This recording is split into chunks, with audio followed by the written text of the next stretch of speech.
નમસ્કાર બાળ મિત્રો, ઘણા લાંબા સમયથી આપણે ટેસ્ટ લીધો નહોતો. આજે આપણે મિશન NMMS ટેસ્ટ નંબર 12નું સોલ્યુશન શીખવાના છીએ. આપણે ઘણા લાંબા સમય સુધી આપણા ટેસ્ટમાં બ્રેક હતો, બરાબર. આપણે ટેસ્ટ લઈ શકતા નહોતા. દિવાળીની રજાઓને કારણે આપણે NMMSની તૈયારી કરી શકતા નહોતા. તહેવારોની ઉજવણીમાં પડ્યા હોય અથવા તો હું પણ ક્યાંક બિઝી હોઉં, તો આજથી આપણે શરૂ કરી દઈએ છીએ આપણી NMMSની તૈયારી. તો આજે આપણે શીખીશું મિશન NMMS ટેસ્ટ નંબર 12નું સોલ્યુશન. તો ચાલો શરૂ કરીએ. સૌથી પહેલો દાખલો એટલે કે 93મો દાખલો છે. 3 બાળકોની સરેરાશ ઉંમર 20 વર્ષ છે. જો તેમની ઉંમરનો ગુણોત્તર 1:4:5 હોય તો સૌથી મોટા બાળકની ઉંમર કેટલી? બરાબર. તો આવા ગુણોત્તરવાળા દાખલા પરીક્ષામાં ખૂબ પૂછાતા હોય છે, એટલે આપણે એની તૈયારી કરવી પડે, પણ ખૂબ ઇઝી છે. સૌથી પહેલાં તમારે શું કરી દેવાનું? ગુણોત્તરનો સરવાળો. તો અહીંયા આપણને ગુણોત્તર આપ્યો છે 1:4:5. તો આનો સરવાળો કરીએ એટલે કેટલો થાય છે? 10 થાય છે, બરાબર ને. 1 ને 4 5 ને 5 10. ઓકે. સૌથી પહેલા તમારે ગુણોત્તરનો સરવાળો કરી દેવાનો. સરવાળો કર્યા પછી અહીંયા જુઓ, 3 બાળકોની સરેરાશ કેવી ઉંમર આપી છે? સરેરાશ. તો અહીંયા પણ આપણને સરવાળો શોધવો પડશે. તો અહીંયા આપણો સરવાળો કેટલો થશે? તો સરવાળો એટલે આ 20 વર્ષ જે છે એનો ગુણાકાર 3 સાથે, એટલે 20 × 60 એ આપણો શું મળશે?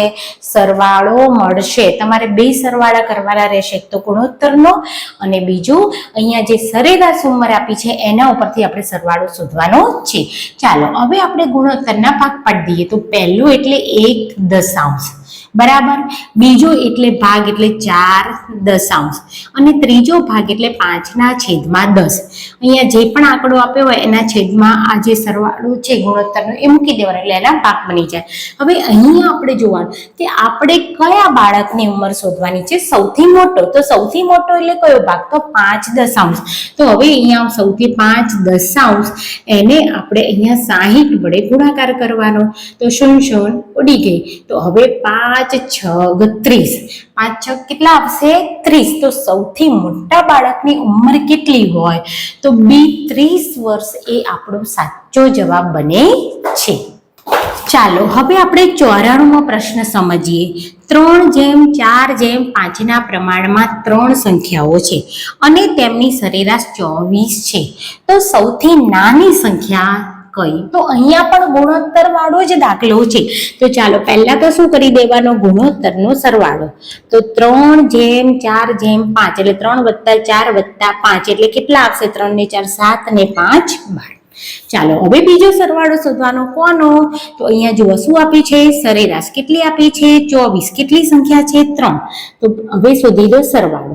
તો સરવાળો બરાબર 24નો ગુણાકાર કોની સાથે કરવાનો છે? 3 સાથે. એટલે કેટલો જવાબ આવે? 72 આવે, બરાબર. સૌથી પહેલા તમારે 2 સરવાળા શોધવાના. ચાલો હવે ભાગ બનાવી દઈએ. તો આનો ભાગ શું થશે? 3/12. આનો ભાગ શું થશે? 4/12. આનો ભાગ શું થશે? 5/12. હવે આપણે દાખલામાં જોવાનું કઈ સંખ્યા કીધી છે? સૌથી નાની. તો સૌથી નાનો ભાગ કયો? 3/12. એને કેટલા વડે ગુણો? 72 વડે ગુણો. તો આપણને ખબર છે 12 × 6 = 72. 12 ઉડી ગયા. તો 3 × 6 = 18 એ આપણી સૌથી નાની સંખ્યા આવે છે. તો B18 એ આપણો શું બને છે? સાચો જવાબ બને છે. ઓકે. ચાલો હવે 95મો પ્રશ્ન સમજીએ. 3 સંખ્યાની સરાસરી 24 છે. જો તેમાંની 2 સંખ્યા 18 અને 19 હોય તો ત્રીજી સંખ્યા શોધો. અહીંયા આપણને ગુણોત્તર નથી આપ્યો, પણ 2 સંખ્યા આપી છે અને ત્રીજી સંખ્યા આમાંથી શોધવાની છે. તો સૌથી પહેલા તમારું ધ્યાન અહીંયા જવું જોઈએ. અહીંયા આપણને શું આપી છે? સરાસરી. અને કેટલી આપી છે? 24. તો સરાસરી આપી હોય તો આપણે સૌથી પહેલા સરવાળો શોધવો પડે. તો ચાલો આપણે પહેલા સરવાળો શોધી લઈએ. તો સરવાળો બરાબર જે પણ સરાસરી આપી છે એની કેટલી સંખ્યા છે? 3. તો એની સાથે ગુણો એટલે આપણને મળી ગયા 72. સૌથી પહેલું કામ આપણે સરવાળો શોધવો પડે. તો આપણે સરવાળો શોધી લીધો. ચાલો હવે બે સંખ્યા આપી છે, એક 18 આપી છે અને એક 19 આપી છે અને ત્રીજી સંખ્યા આપી નથી. તો પહેલા 18 અને 19 નો આપણે સરવાળો કરી દઈએ. 8 ને 9 17 અને અહીંયા આવે 37. બરાબર. તો બે સંખ્યા તો આપણને મળી ગઈ 18 ને 19. ત્રીજી સંખ્યા નથી. તો જે પણ સરવાળો આવ્યો છે એમાં આ બે સંખ્યાનો સરવાળો બાદ કરો એટલે આપણને ત્રીજી સંખ્યા મળી જાય છે.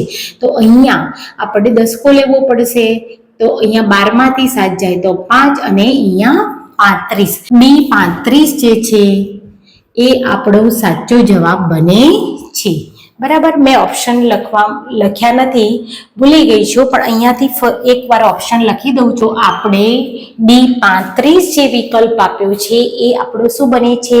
સાચો જવાબ બને છે. ઓકે, ચાલો હવે આપણે 96મો પ્રશ્ન સમજીએ.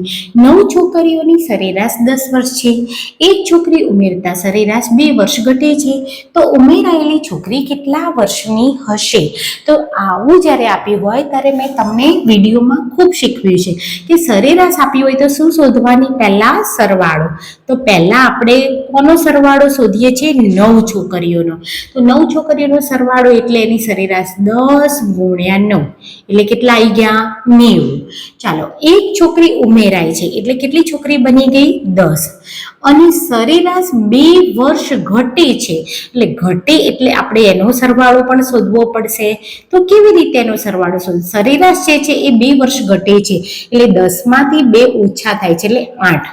તો 8 ગુણ્યા પાછા 10 વડે ગુણાકાર કરવાનો. જે સરેરાશ આપી છે એની સાથે 10 વડે ગુણીએ એટલે કેટલા આવશે? 80 આવશે. 8 દાન 80. ચાલો હવે આપણે બંનેનો તફાવત શોધી નાખો એટલે બંનેની બાદબાકી કરી નાખો. તો કેટલા વર્ષ આવી? તો 10 વર્ષ. બી 10 વર્ષ એ આપણો શું બને છે? સાચો જવાબ બને છે.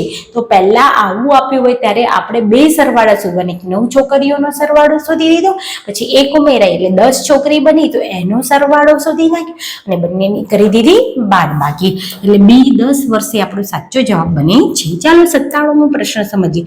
ધોરણ 8ના વિદ્યાર્થીઓએ ગણિતમાં મેળવેલા ગુણની સરાસરી 52 છે. પહેલી સરાસરી કેટલી આપી છે? 52 આપેલી છે. ચલો હવે સમજીએ. જો દરેક વિદ્યાર્થીના ગુણમાં 2 નો ઘટાડો કરવામાં આવે, દરેકના ગુણમાં, આપણને તો ખબર જ નથી કેટલા વિદ્યાર્થી છે, પણ દરેકના ગુણમાં 2 નો ઘટાડો કરવામાં આવે તો નવી સરાસરી કેટલી? તો જુઓ બાળ મિત્રો, અહીંયા દરેક વિદ્યાર્થીના ગુણમાં 2 નો ઘટાડો કરવામાં આવે છે એટલે આપણી જે સરાસરી છે એમાંથી ફક્ત તમારે 2 બાદ કરી દેવાના એટલે જે પણ સરાસરી છે એ આપણો જવાબ આવી જશે. તો સી 50 એ આપણી શું બને છે? નવી સરાસરી બને છે. તો આ હતું મિશન NMMS ટેસ્ટ નંબર 12 નું સોલ્યુશન. દરેક બાળક પોતાના ટેસ્ટના ગુણ ચકાસી લે ઓપ્શન સાથે અને કોને કેટલા ગુણ આવે છે તે મને વોટ્સઅપમાં જણાવી દે. હવે આપણે NMMS ની તૈયારી શરૂ કરી દીધી છે એટલે દરેક બાળકે તમામ વિડીયો ધ્યાનથી જોવાના. આગળના તમામ વિડીયોનું રિવિઝન તમારે જાતે કરવાનું છે માટે શરૂ કરી દો તમારી તૈયારી. ચાલો મળીશું નવા વિડીયોમાં.